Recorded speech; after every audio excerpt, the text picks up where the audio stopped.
Hey guys, so in this video, let's talk about Rhiannon.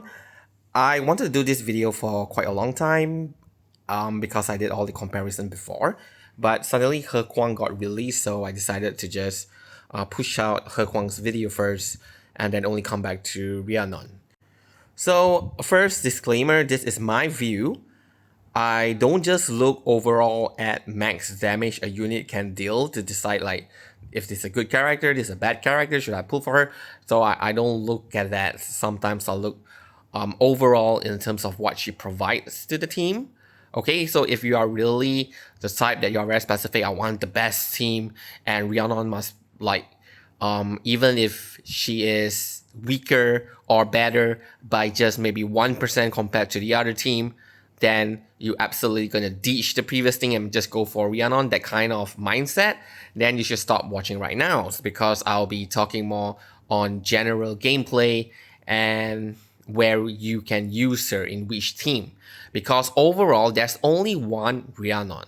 So it's not like if she's better in Dynamo team, then you will use her there. Then it's better than Green Impromptu, then you also want to use her there. But if there is a certain stages of fights that you need two teams, then where should you put her? Right? So overall, you still want to look at your entire roster diversity in terms of the balance of afflatus, the utility a certain character can provide, like cleansing or dispelling, so that kind of things, and damage type, or either this character is good for single target enemy, or are they good for AoE, or they are good in both, that kind of thing. You want to make sure you do have that covered because you do not know what the developer will throw at you, but at least what we know is usually what they throw at us is based on that specific patch. If we have the character from that patch, then we are fine.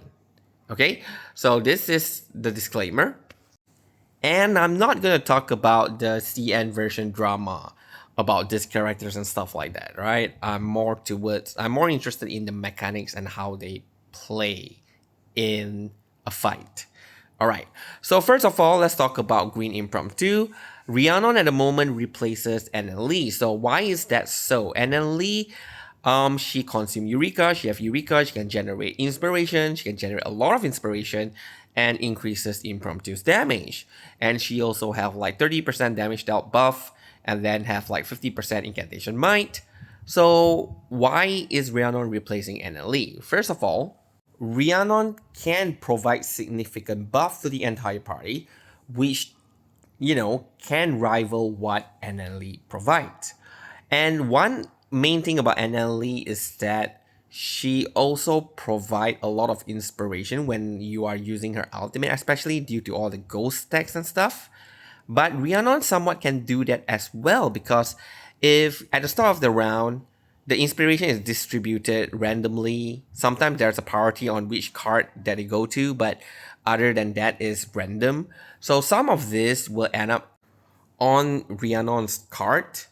So if you use it, then you will accumulate the inspiration so that impromptu hit harder. So in that case, because of Rhiannon's nature where using her incantation is all free, her ult is free, her skills are all free once you get the ult activated the first time. After that, if you maintain her cycle, basically she doesn't consume any more AP. So in that case, which means you somewhat can optimize the usage of inspiration per round. Okay, so overall she contribute to impromptu that way. But do keep in mind that NN Lee has days on demand, which Rhiannon doesn't. And NN Lee also provide damage reduction. So in terms of damage, yes, she replaces NN Lee, but if you need utility, you will still end up using NN Lee if you really do need it. And one of the stages, one of the new modes, right, the end game mode in, I think, patch, not sure which patch, I think the newest one, the current one, you do need to stun the enemy or else they will heal back, right? So stun every round. So that's where NN Lee actually shines.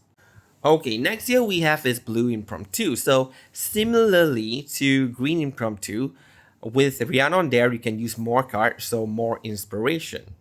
Okay, but what I want to mention here as well is that the current blue impromptu, they are very strong with the inclusion of Tooth Fairy, but they lose the ability to aim. So the attack is all random. So if you are bringing them to a fight where the enemy just doesn't die, they just like go to 0 HP and it stays there.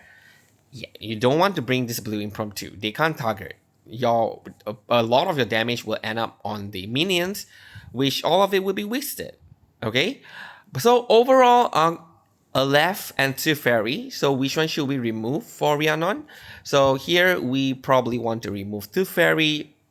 First of all, the AP +1 that both of them have is redundant, and then LF just provide a little bit more than two fairy ultimate, because two fairy ultimate is only for the first 3 attack, where by a left, the more attack you hit, the higher the damage impromptu becomes due to all the debuff stacks that you inflict on the enemy.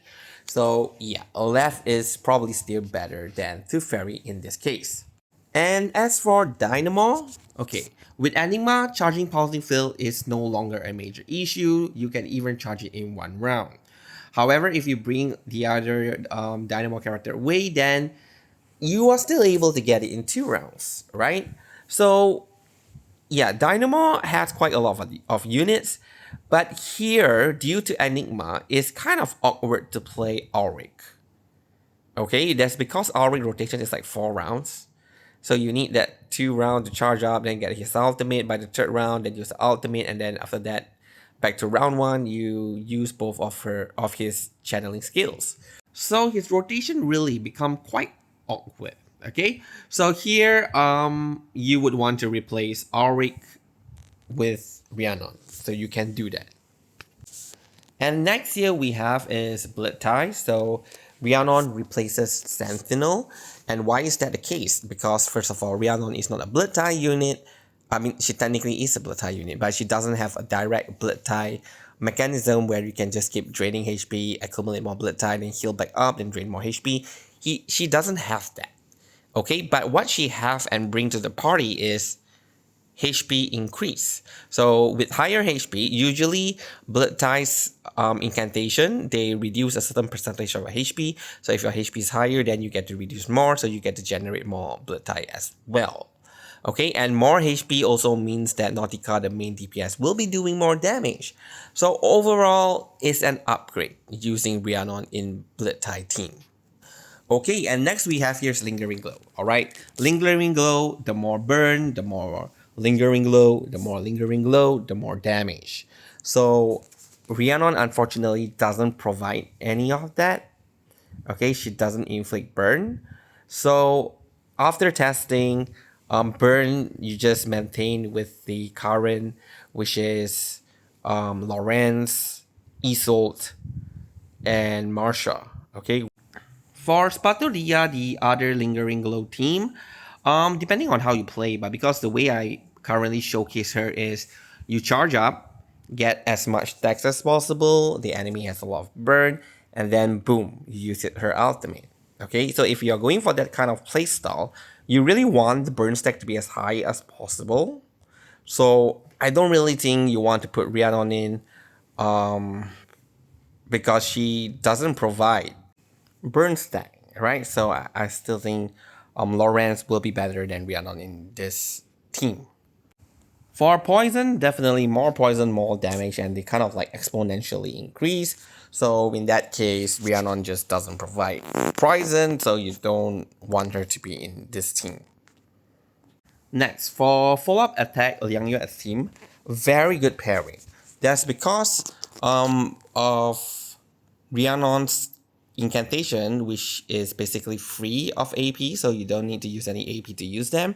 So basically, if like it's in the red zone, in the green zone, you're gonna just generate more talent. So more talent means more Bane of All Evil. More Bane of All Evil means overall more damage, right? And also, since now you can use almost all the cards from the 8 cards that's in the spell dog, because 2 or 3 depending will be Rhiannon's. Then another 4 more and which is 2 will be Liang Yue, and another 2 can be any other character. So overall, you are like using 6 or even 7 incantation out of 8. Right, so you really can use almost all of it, which means there is certain card that you definitely can drag it into the mix zone. So it's gonna make Liang Yue very, I probably would say more fun, because you can get the cards into the middle and stuff, which if you are P0, you can always do so. So yeah, overall, I think with Yang Yue is definitely an upgrade. But here, the question, does she directly replaces He Guang? But before I answer that, let us look at these follow-up attack units. So we have Star, which is Ezio. Actually, Lilia is there, but Lilia is like old school. Then we have Mineral like Kalabana and Jiuliangzi. So in terms of follow-up attack support, we also currently have Flutter Page and He Guang for Star. And then we have Pickles for Minerals. So yeah, do you see that? You have so many DPS, but technically if you would just have Flutter Page or Pickles, you technically just have to support. So you can't create multiple follow-up attack team, you only can create one follow-up attack team. So if you get Rhiannon, now you have Pickles, you can go for the Mineral one, and then Flutter Page and He Guang can maintain back on the Star unit. Okay, which means Liang Yue probably can be considered here as well. Yeah, so it's not necessarily like He Guang, you should just like skip it, and then I'm gonna just use Flutter Page and Pickles, for example. Then your other team may not have support left. Okay, so you have Rhiannon, so now you have 4 support unit for follow-up attack that you can use. And then, yeah, you can cater for the multiple follow-up attack DPS that you already have. Okay, so yeah, you should definitely still consider to get Rhiannon. But she's not exactly like replacing all of this follow-up attack support unit, okay? Okay, next is Alt Team. At the moment, Alt Team is Igor, and later I will talk about Recoleta. But his support right now, like Moldier, Melania, they are a little bit outdated. So even Rhiannon can provide more, okay, for Igor. So at the moment, you can replace Moldier in Igor's team, okay? But yeah, your Moxie +1 will be reduced. So yeah, something that you might want to consider if you are really going to replace the Alt support for Igor with Rhiannon. As for Recoleta, it's quite funny enough that she actually worked best in Dynamo support, right, with Auri, Sharon, you know. So if you really want to replace one of them, then again, replace Auric due to the a little bit awkward rotation. As for the rank up team, I tried with Marcus. I actually don't really like it because Marcus kind of like merge her card, the pre-cost, then it become rank 3, and you want to use that immediately. But if you bring Rhiannon into Marcus' party, then you want to reset incantation because you can use her incantation for free. But now, since Marcus already merged to a rank 3 of her attacks, like, you kind of feel like you should not reset it, right? Yeah, so overall, I don't really like playing Rhiannon with Marcus. But for Argus and Mercuria is fine. They are a very good choice to team up with Argus. And last and not least is the instrument team. I do believe that, yeah, you just put her there because you don't have any other instrument character. But eventually, we definitely will have at least 4. Yeah. So again, I don't really like running Rhiannon with a regular Encopelia. That's because of the tuning. The tuning doesn't allow you to reset the entire incantation, but you can delete one, replaces the energy. But yeah, I'm not really liking it because you're not really getting a lot of Rhiannon's card. Her card's supposed to be free, but yeah, you're not getting it. So don't like it, okay? So but this is my personal opinion, okay? Yeah, so anyway, that's all for this video. Thank you very much for watching and have a good day.